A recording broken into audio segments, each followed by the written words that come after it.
Kali ini kita akan membedah 4 dilema yang kelihatannya acak banget dari masa awal Islam, dan kita akan menemukan ada satu logika ilahi tersembunyi yang menghubungkan semuanya dengan cara yang jujur bakal bikin kita terpukau. Kita mulai dengan pertanyaan yang agak provokatif ya. Gimana ceritanya melanggar aturan justru jadi hal yang benar? Dan apa pula kaitannya sama milih jodoh? Mungkin kedengarannya aneh dan nggak nyambung, tapi percayalah, di akhir nanti semua ini akan sangat masuk akal. Yuk kita langsung bedah sama-sama. Oke, pertama-tama konteksnya dulu, karena ini krusial banget. Ayat-ayat yang akan kita bahas ini ada di surah Al-Baqarah, sebuah surah Madaniyah. Artinya apa? Artinya ayat ini turun di Madinah, di saat komunitas muslim bukan lagi sekumpulan individu, tapi lagi proses membangun sebuah peradaban baru. Mereka lagi membangun pondasi sebuah masyarakat. Jadi coba bayangin, Al-Baqarah ini bukan cuma buku petunjuk ibadah personal, tapi lebih kayak buku panduan operasional sebuah masyarakat. Pertanyaan-pertanyaan yang muncul itu bukan pertanyaan filosofis di Menara Gading, tapi benar-benar studi kasus nyata dari lapangan yang butuh jawaban segera. Nah, ini dia peta perjalanan kita. Kita akan lihat perbandingan antara kesalahan teknis dan kejahatan sistemik, lalu kita bedah analisis laba rugi jiwa, lanjut ke etika seorang manajer aset anak yatim, terus ke logika merger strategis dalam pernikahan, dan di akhir, kita akan bongkar sistem operasi yang jadi otaknya semua ini. Oke, studi kasus pertama. Ini bisa dibilang sebuah krisis public relations.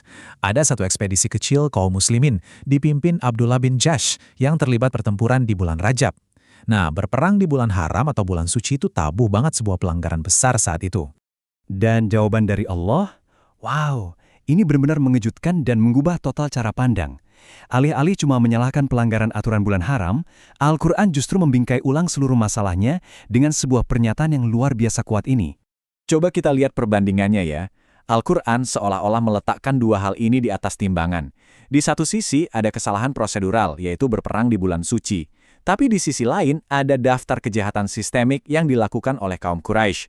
Menghalangi orang dari jalan Allah, kufur, memblokir akses ke Ka'bah, sampai mengusir penduduk dari kampung halamannya. Timbangan ini menunjukkan dengan jelas mana kejahatan yang bobotnya jauh lebih berat. Jadi pesannya tuh jelas banget. Logika ilahi di sini memprioritaskan perlawanan terhadap kezaliman dan ketidakadilan yang sistemik. Bahkan jika itu berarti harus membentur sebuah aturan prosedural. Karena dampak kerusakan dari kejahatan sistemik itu jauh lebih masif. Oke, dilema kedua. Analisis laba rugi jiwa.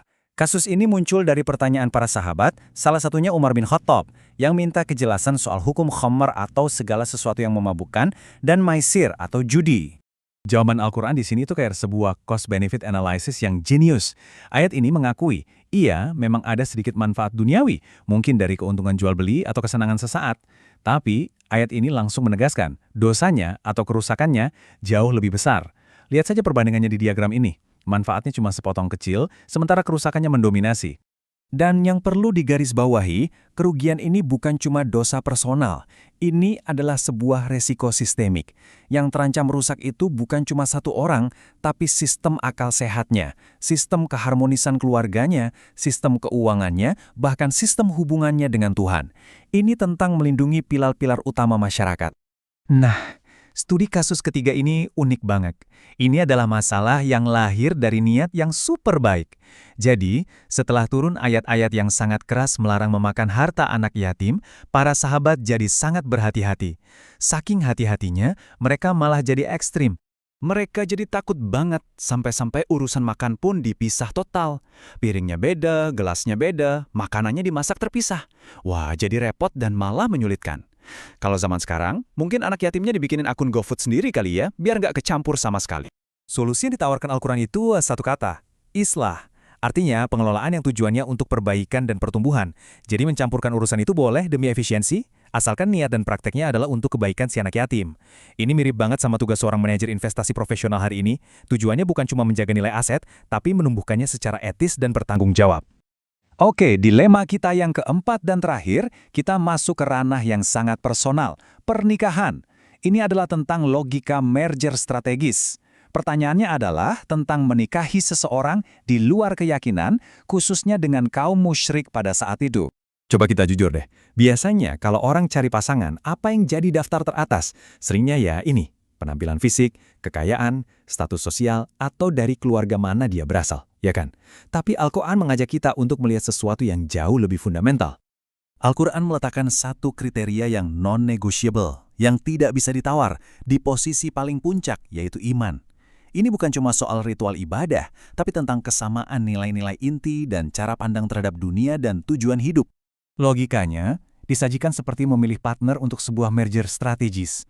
Sebuah kemitraan jangka panjang itu hanya akan berhasil kalau visi dan misi fundamentalnya sama, tujuan akhirnya selaras, kalau core values-nya beda, yang satu tujuannya ke surga, yang satu tujuannya ke neraka, maka konflik itu cuma masalah waktu, gak akan pernah nyambung.